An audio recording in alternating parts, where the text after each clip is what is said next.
मुसाफिर की मदीना आमद और परेशानी। मदीना मुनव्वरा की पुरसुकून गलियों में रात आहिस्ता आहिस्ता उतर रही थी। हवा में अजब सुकून था, मगर एक शख्स के दिल में तूफान बरपा था। वो एक मुसाफिर था, थका हुआ, परेशान हाल और उम्मीदों मायूसी के दरमियान भटक रहा था। वो बहुत दूर से मदीना आया था। सफर की गर्द उसके कपड़ों पर थी और फाकों की थकन उसके चेहरे से झलक रही थी। उसके पास ना खाने को कुछ था, न कर्ज अदा करने की ताकत और ना ही घर वालों के लिए कोई सहारा। वो मदीना की गलियों में लोगों से अपनी मुश्किल का जिक्र करता रहा। तब एक बुजुर्ग ने उसकी हालत देखी और नरमी से कहा, अगर तुम दुनिया में किसी ऐसे दर पर जाना चाहते हो जहां से कभी कोई खाली न लौटा हो, तो जाओ, हुसैन रजी अल्लाह अन्हु के दरवाजे पर जाओ। ये सुनकर मुसाफिर के कदम रुक गए। दिल में एहतराम भी था और झिझक भी। वो आहिस्ता आहिस्ता इमाम हुसैन रदी अल्लाह अन्हु के घर की तरफ चल पड़ा। घर के करीब पहुंचा तो दिल की धड़कन तेज हो गई। उसने दरवाजे पर दस्तक दी।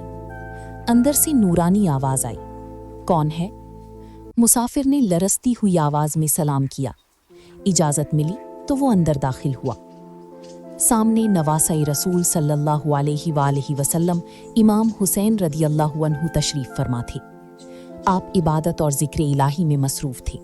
चेहरा ऐसा रोशन कि जैसी चांद जमीन पर उतर आया हो। मुसाफिर ने नजरें झुका लीं। अल्फाज उसके होठों तक आकर रुक गए। गुर्बत इंसान से बोलने की ताकत भी छीन लेती है। इमाम हुसैन रजी अल्लाह अन्हु ने उसके चेहरे की उदासी पढ़ ली। आपने निहायत मोहब्बत से फरमाया, ए भाई, तुम बहुत परेशान दिखाई देते हो, क्या तकलीफ है? ये शफकत भरे अल्फाज सुनते ही मुसाफिर की आंखें भर आईं। उसने कांपती हुई आवाज में कहा, ए नवासा रसूल सल्लल्लाहु अलैहि वसल्लम, मैं कर्ज में डूब चुका हूँ। मेरे बच्चे कई दिनों से भूखे हैं। मैं हर दरवाजे से मायूस होकर आपके पास आया हूँ। ये सुनना था कि इमाम हुसैन रजी अल्लाह अन्हु फौरन मुतवज्जे हो गए। आपने अपने गुलाम को आवाज दी, जो कुछ मौजूद है ले आओ। चंद लम्हों बाद एक थैली लाई गई। इमाम हुसैन रजी अल्लाह अन्हु ने वो थैली अपने हाथों से उस मुसाफिर के हवाले की और फरमाया, भाई, इसमें 4000 दीनार हैं। इन्हें कबूल कर लो और हमें माफ करना। इस वक्त हमारे पास सिर्फ इतना ही था। अगर इससे ज्यादा होता तो तुम कभी खाली हाथ ना जाते।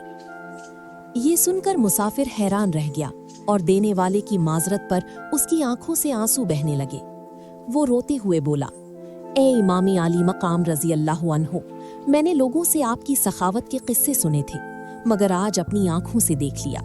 आप वाकई रहमत और करम का समंदर हैं। इमाम हुसैन रजी अल्लाह अन्हु मुस्कुराए। वो मुस्कुराहट जिसमें मोहब्बत भी थी, आजजी भी और इंसानियत का दर्द भी। फिर आपने फरमाया, याद रखो, जो शख्स किसी जरूरतमंद की मदद करता है, अल्लाह उसकी मदद फरमाता है। मालो दौलत हमेशा बाकी नहीं रहती।